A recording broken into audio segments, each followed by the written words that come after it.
ಎಲ್ರಿಗೂ ನಮಸ್ಕಾರ. ಇವತ್ತಿನ ವಿಡಿಯೋದಲ್ಲಿ ಬೆಳಗ್ಗಿನ ಜಾವ ಮನೆಯ ಮುಂದೆ ರಂಗೋಲಿಯನ್ನು ಯಾಕೆ ಹಾಕ್ತಾರೆ, ಅದರ ಅದ್ಭುತ ಪರಿಣಾಮಗಳೇನು ತಿಳ್ಕೊಳ್ಳೋಣ.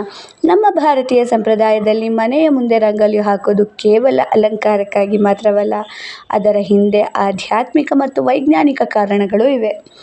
ಬೆಳಗ್ಗೆ ಮನೆಯ ಅಂಗಳವನ್ನು ಸ್ವಚ್ಛಗೊಳಿಸಿ ರಂಗೋಲಿ ಹಾಕಿದರೆ ಮನೆಯಲ್ಲಿ ಸಕಾರಾತ್ಮಕ ಶಕ್ತಿ ಹೆಚ್ಚುತ್ತೆ ಎಂದು ನಂಬಲಾಗಿದೆ.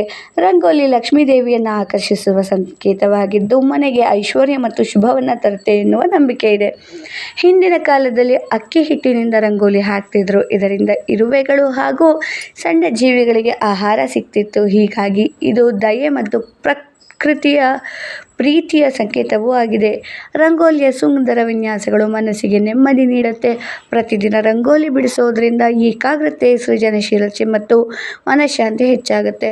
ಹಾಗೆಯೇ ಮನೆ ಸ್ವಚ್ಛವಾಗಿರುವುದರ ಸಂಕೇತವಾಗಿ ರಂಗೋಲಿ ಕಾಣಿಸಿಕೊಂಡು ಅತಿಥಿಗಳಿಗೆ ಸ್ವಾಗತದ ಭಾವನೆಯನ್ನು ನೀಡುತ್ತದೆ. ಆದ್ದರಿಂದ ಮನೆಯ ಮುಂದೆ ರಂಗೋಲಿ ಹಾಕೋದು ಕೇವಲ ಸಂಪ್ರದಾಯವಲ್ಲ, ಅದು ಶುಭ, ಸಮೃದ್ಧಿ, ಸ್ವಚ್ಛತೆ ಮತ್ತು ಸಕಾರಾತ್ಮಕತೆಯ ಪ್ರತೀಕವಾಗಿದೆ. ನೀವು ಕೂಡ ಪ್ರತಿದಿನ ರಂಗೋಲಿ ಹಾಕಿ ಮನೆಯ ಸೌಂದರ್ಯ ಮತ್ತು ಶುಭವನ್ನು ಹೆಚ್ಚಿಸಿಕೊಳ್ಳಿ. ಮಾಹಿತಿ ಇಷ್ಟ ಆಯಿತು ಅಂದರೆ ವಿಡಿಯೋನ ಲೈಕ್ ಮಾಡಿ, ಶೇರ್ ಮಾಡಿ, ಸಬ್ಸ್ಕ್ರೈಬ್ ಮಾಡಿ. Thank you for watching.